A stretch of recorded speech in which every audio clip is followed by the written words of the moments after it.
For 20 years, the alien hung on the pole. Her body was still, her head was bowed, her arms were tied with old metal chains, rusted from time and storms. Her clothes, once bright and royal, now looked like torn rags. Most people thought she was long dead, a leftover from a war most had forgotten. She was called the hanging thing by children who passed the old city gates. "Don't go near it," their parents warned. "It's cursed, bad luck." Nobody looked at her closely. Nobody touched her until one day, someone did. His name was Mark Trainer. He wasn't a hero, just a man with a broken-down hoverbike and a bag full of tools, a junk collector. He came to the edge of the old ruins like he always did, looking for scraps, old metals, lost tech, anything he could sell. That day, something strange pulled him near the pole. He stood at the bottom, looking up at her. The sun hit her face just right, and Mark paused. Her face was beautiful, not like a machine, not cold, not stiff. There was something sad about it, something real. He climbed the side structure to get closer. Maybe there was tech in the chains, he thought. Maybe her belt had parts he could use, just something small. He wasn't stealing. She was dead, right? He reached for her shoulder. He placed his hand on the thin metal plate over her chest. And that's when it happened. Her fingers twitched. Mark froze. He blinked, unsure. Then, her eyes opened, slowly, quietly, like someone waking up from a deep, long dream. Two glowing silver eyes looked right into his. Mark gasped. She breathed in, a sharp, painful sound like air was new to her lungs. What? Mark stepped back, almost falling. The girl's lips moved. No sound came out. But her eyes didn't leave him. Then, in a voice like wind through glass, she whispered one word. Cold. Mark didn't think. He climbed the last step and began pulling at the chains. "You're alive. Hang on, just hang on." The chains were old but strong. He took out his cutter and fired up the blue flame. Sparks flew. The girl winced in pain, but she didn't scream. Her body trembled as one shackle broke loose. Then the next. Then she fell. Mark caught her with both arms. She was light, too light, like someone who hadn't eaten in years. He carried her to his hoverbike, wrapped her in his coat. She was shaking, eyes half open, mumbling in a language he didn't understand. When he started the engine, she flinched, like it reminded her of something painful. But she didn't. "Fight," she just whispered again, this time one word in English. "Home." Back at his camp outside the city, Mark laid her on a padded bench. She didn't move, but her eyes were open, following the firelight. Her skin had strange patterns, glowing softly under her arms and neck. Not tattoos, not paint. They were wires, thin, lines of alien tech that pulsed like veins. Mark had seen alien bodies before, but never one that felt awake. He gave her water. She sipped it slowly, her lips cracked, bloodless, dry. He tried asking, "What's your name?" No answer. "Who did this to you?" Still nothing. She only stared at the ceiling, like she was watching stars he couldn't see. Later that night, Mark searched the old net. He typed every word he could think of. Alien girl, old city gates. Alien prisoner outside ruins. Alien war trophy human government. But there were no records, nothing. It was like she never existed. Then Mark found a picture, old, blurry, black and white. It showed the gate, and behind it, her, same body, same chains, same face. But the picture was from 20 years ago. Mark looked over at her. Her eyes were closed now, sleeping finally, but her fingers still twitched, like she was fighting something, even in her dreams. He whispered to himself, "How is this even possible?" And from the corner of the room in the dark, her voice came again. Soft, shaky, but clear. "You saved me." She slept for almost 2 days. Mark checked her vitals again and again. Her body temperature was strange, cooler than human, but not freezing. Her heartbeat was soft, but steady, like a slow drum echoing through her chest. She didn't eat, she didn't speak. But she breathed, and she never let go of the blanket he gave her. Mark couldn't stop thinking. 20 years, 20 winters, 20 summers. She had been up there, hanging between life and death, not moving, not speaking. Watching a world that ignored her, what kind of strength did it take? To stay alive through that? He sat across from her as she slept. Sometimes he talked to her even if she didn't answer. He told her about his life, that he used to work maintenance jobs, that he lost his sister during the last border war, that the city didn't care about people like him, only about credits and silence. I guess we've both been forgotten, he said. Then, suddenly, her fingers twitched. Mark stood up fast. Her eyelids fluttered. She opened her eyes again.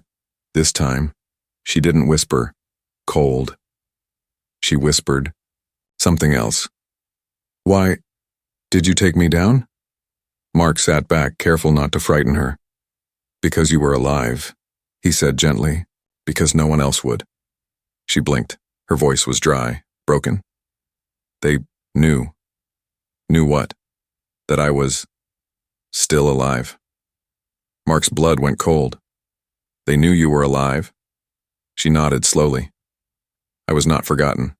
I was watched. Mark looked at the strange glowing patterns under her skin. Thin wires moved lightly across her neck and arms like soft circuits. She wasn't just a person. She was something more. He tried to ask again. What's your name? The girl closed her eyes. When she opened them again, her voice was clearer. Still, soft, but stronger. Sarah. Mark repeated it slowly. Sarah. She flinched when he said it. Then she whispered, do not say it loud. They can hear. That night, Mark locked all doors, covered all windows, and turned off his radio. He didn't know who they were, but for the first time in a long time, he was afraid. The next morning, Sarah was sitting up. Her strength was slowly returning. She moved like someone learning to use her body again. Mark brought her soup. She sniffed it first, then took one small sip, then another. Your food is strange, she said. Mark smiled. Yeah, everyone says that. She looked around the room. This place, this world, you still call it Earth? Mark nodded. We do. Why? She paused. As if it still belongs to you. Mark frowned. What do you mean? Sarah looked away. I came to this planet with my father. We were not soldiers. We were voices, messengers. We offered peace, shared technology, language. She touched the side of her head where a small glowing chip blinked under her skin. I was meant to learn from humans, to live with them, to understand. Mark leaned forward. What happened? Her eyes darkened. Someone in your government said we were spies, said we were here to control minds, to infect cultures. They called me dangerous. And then they tied me to a pole. Mark's throat tightened. I'm sorry, he said. I know you weren't there, Sarah whispered. But still, thank you for taking me down. Mark wanted to ask more, but her eyes closed again. She was tired. That night, as Mark watched, her sleep, his communicator buzzed, a signal from the city. Unknown text signature detected. Source, outer ruins. Recommend scan.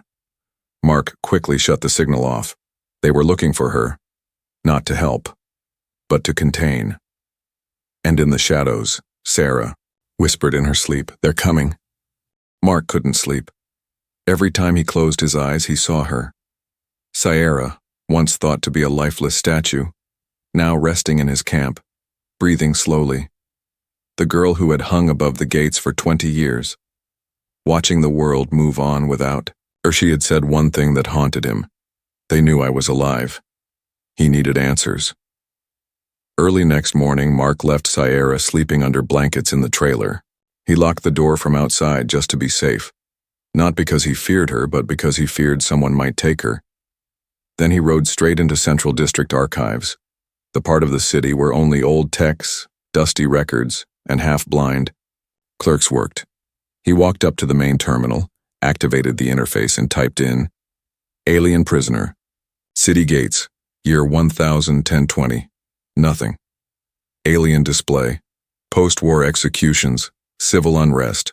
Still nothing." Mark frowned. Too clean, too empty, like someone had wiped it all out. He slid a credit chip into the machine and requested classified entries from the war era. Now a new folder appeared. Restricted file, level 4. Non-human interactions, trial and termination. Subject, A13. Mark tapped on it. A black and white video opened. His hands began to shake. The footage showed a group of human officials, soldiers, and scientists standing around a tall alien girl with a glowing collar around her neck. She wasn't fighting. She wasn't crying. She just stood silently. It was her, Sierra, younger, still dressed in formal robes. Her posture proud. A voice spoke in the video. Subject A13, last known representative of the LARE peace envoy, is to be contained indefinitely under visual deterrent protocol. Her survival is inconvenient. Another voice. Should we sedate her permanently? And then a cold reply. No. Let her stay awake. Let them see what peace costs. Mark covered his mouth. They had known. They chose to keep her alive. Hung above the gates as a warning, not to aliens, but to humans who still believed in peace. He downloaded the file to a hidden chip and erased the access log. On his way out, an old man behind the desk called out, "You looking for war records?" Mark nodded. The man stood up slowly. He wore an old military badge on his coat. "I was there," he said. "I saw the girl go up on the pole." Mark hesitated. You remember her?" The man looked away. "How could I forget? She didn't scream, not once. She looked straight into the crowd, like she was waiting for someone to stop it." Mark's voice cracked. "Did you try to stop it?" The old soldier shook his head. "No," he whispered. "I was a coward." Mark left in silence. The city had forgotten her, but the guilt, it still lived in quiet corners, in dusty rooms, and in men who looked away. When he returned to the trailer, Sarah was sitting up, awake. He handed her the data chip. She looked at it, then at him. "You found it." Mark nodded. Everything they did, everything they hid. She held the chip in her hand for a moment. Then, with a small flick of her fingers, she crushed it. Mark's eyes widened. "Why?" Sierra looked up. "I don't need proof for them. I just need to remember it for me." Then she stood, still weak, but stronger than before. Her voice was calm. "I'm not here for revenge," she said. "I was sent to build peace." Mark asked, "Do you still want to?" She looked toward the city skyline and whispered, "I don't know yet." At night, the camp was quiet.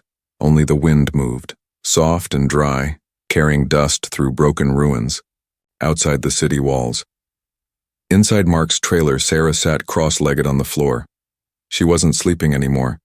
She rarely blinked. Her silver eyes stared at nothing, but her fingers tapped slowly against her own arms, like she was counting, or unlocking something.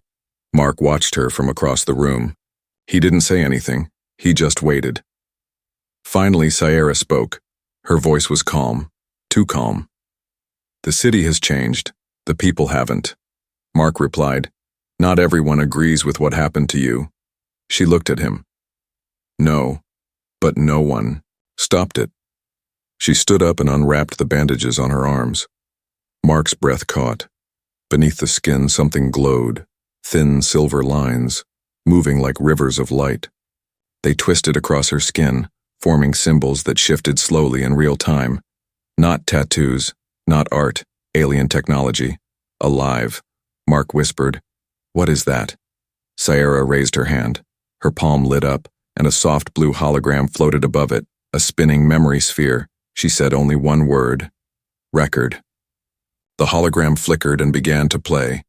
Her memories, 20 years of silence, 20 years of hanging by chains. Her eyes half closed but awake, always awake.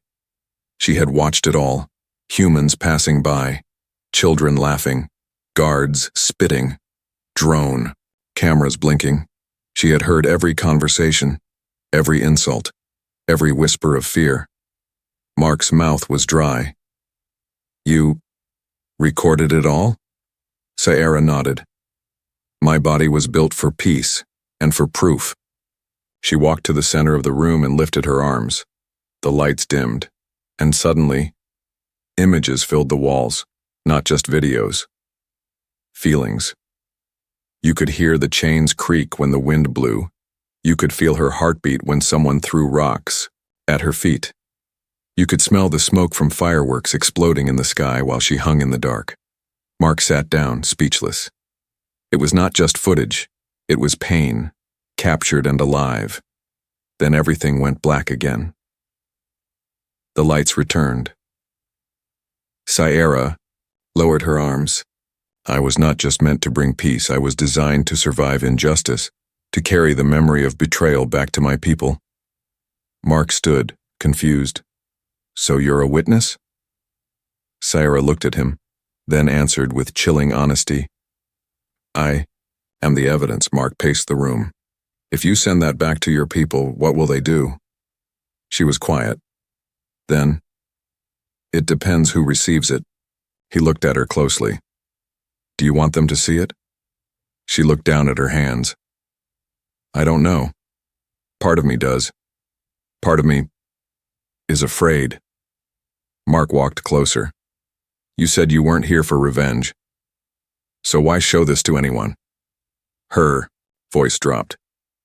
Because I want them to know I didn't give up. That I watched, that I remembered, that they did not break me.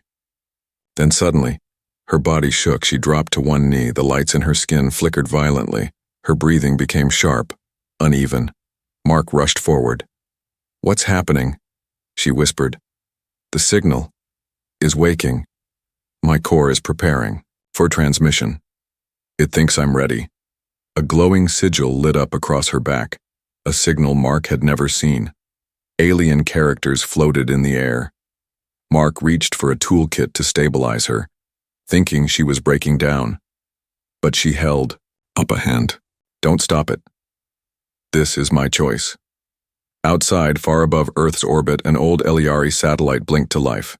After 20 years of silence, it sent one pulse, one word. Survivor.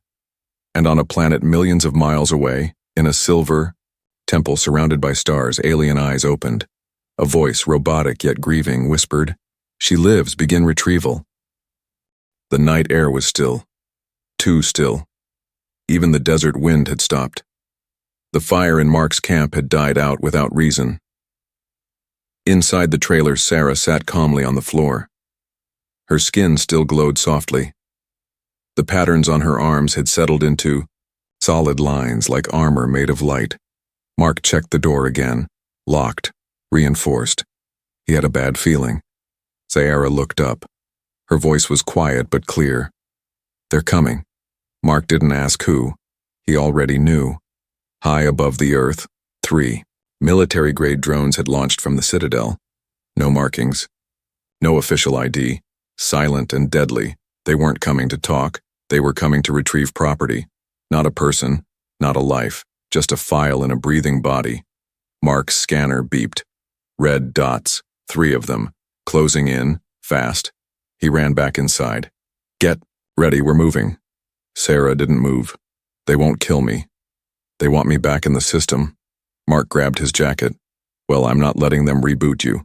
The first drone landed with a metallic hiss. Long spider-like legs unfolded. Its voice spoke through an old war speaker. Subject A13. This is a system recall. Prepare for shutdown. Mark pulled out a small shock rifle. Over my dead body.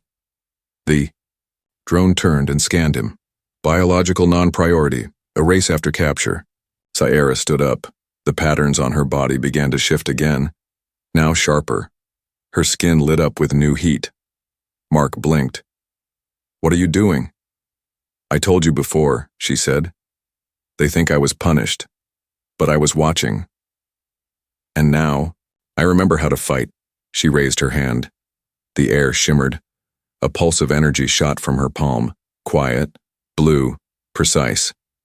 The drone flew back 10 meters and crashed into a rusted wall. Mark stared, stunned. "You said you didn't want revenge." Sierra's voice was steady. "I still don't, but I will not go back in chains." The second drone flew in faster, firing stun blasts. Mark dove behind a crate. Sierra stepped forward, slow but calm. The ground under her feet began to crack with glowing lines. She raised both hands this time. 2 beams of light burst forward, hitting the drone mid-air. It froze, then dropped like dead weight. Mark stood up slowly. "Okay," he said. "You're terrifying." She looked at him, and for the first time in days, she smiled. Just a little. Then the third drone came. It didn't attack. It projected a hologram, a human face, a cold, clean voice. "Sierra of Eliar, I am Director Varn of Earth Command. You are to surrender and return to holding. We do not seek conflict. The alien with you is a rogue weapon. The human with you is misinformed." Sierra's eyes narrowed. She stepped closer to the hologram. "You left me hanging for 20 years. You silenced me, you erased me, you lied. Now I speak, and your silence is over." The director blinked. "So be it. Protocol 0, full containment." The sky above the ruins cracked with light. A ship, small, black, fast, dropping down, real soldiers this time. Mark grabbed his pack. "We run, now." Sierra's voice was soft. "We don't run. We finish what they started." She turned her face to the stars. "And I let them see what I've become." The mountain tower stood tall above the clouds, old, broken, forgotten by the world. It was once Earth's deep space comms relay, built to talk to distant colonies, long before the wars. Now it was just rust, snow, and silence. But it was the EU's only place left strong enough to send a signal beyond the stars, and Sierra had come to use it. Mark's boots slipped on the icy stairs as they climbed higher. "Are you sure about this?" he asked, breathing hard. "You send that message, and your people might bring war." Sarah didn't stop. Her steps were slow, steady.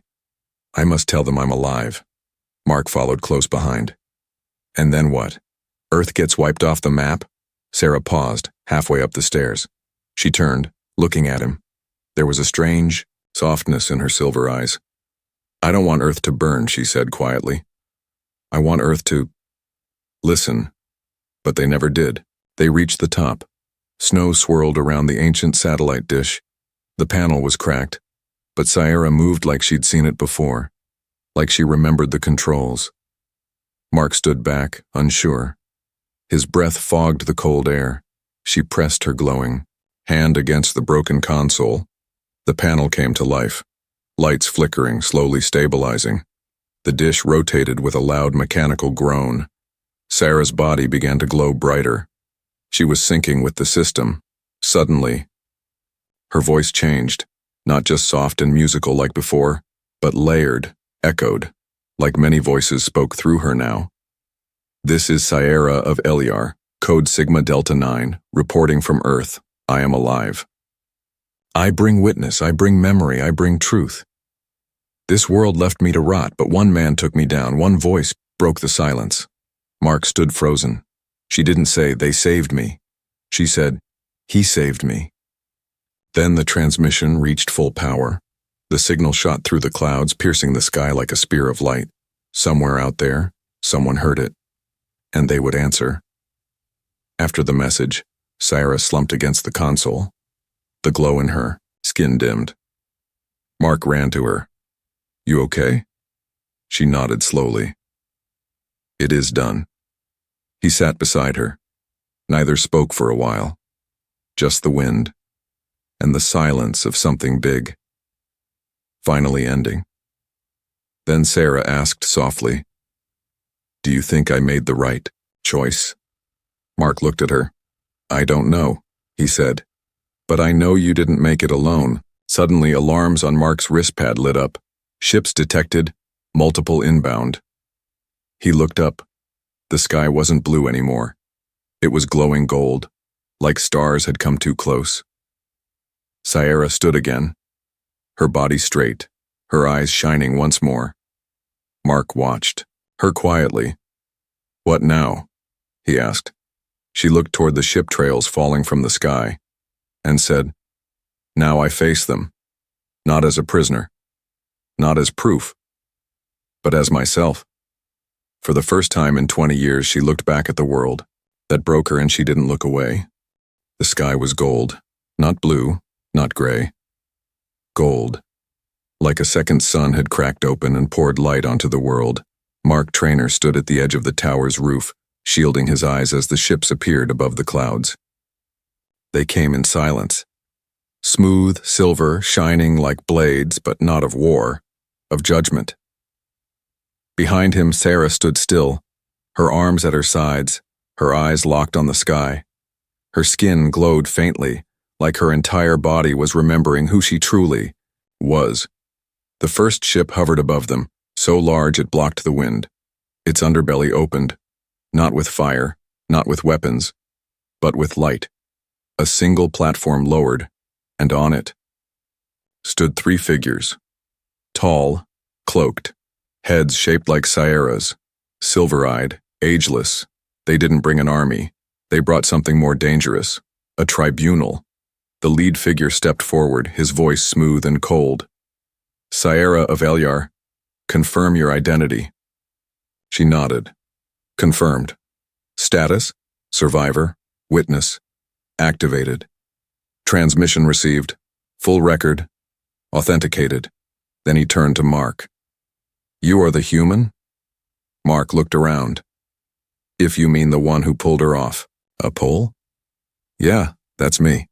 The tribunal member stared for a moment, then nodded, almost respectfully. The second figure spoke now. Her voice was softer. "We came prepared for war.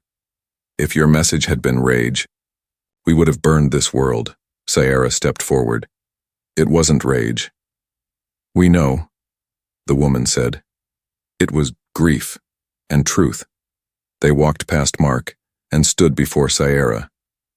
"You remember everything?" "I do." "Do you demand judgment?" A long pause. The wind returned. Mark looked at her. He didn't speak, but she felt the question in his eyes. "Do you want revenge?" Sarah looked back, down the mountain, toward the distant city. The towers stood proud, but now they looked small. She remembered the chains, the voices, the years of silence, and the single voice that broke it. She turned to the tribunal. "I don't want to destroy this planet." "And yet, they destroyed part of you." "Yes," she said, "but not all of me." Mark finally stepped closer. "If there's punishment to be given, give it to those who did it, not the people who never knew." The third figure finally spoke, his voice deep and low. "The ones who ordered. You're suffering. Most are dead. The rest, forgotten. History wiped clean." Sarah looked down, then asked, "Then what would punishment serve?" The tribunal was quiet. Then the first said, "So you choose peace?" Sarah nodded. "No," she said, and everyone looked up. "I choose truth. Let them know what they did. Let them remember. Let them teach their children that Elyari do not forget. Let my name be a mirror." The wind blew stronger now. The clouds above spun in a soft spiral, and the ships began to shine brighter, responding to her decision. One of the tribunal members stepped forward and removed her cloak. Her face was old, scarred, but proud. She knelt before Sarah. "You were meant to be a message. You became a legend. You are not just Elyari now. You are something more." They offered her a place to return, To come, home, to sit among their leaders, to leave Earth behind.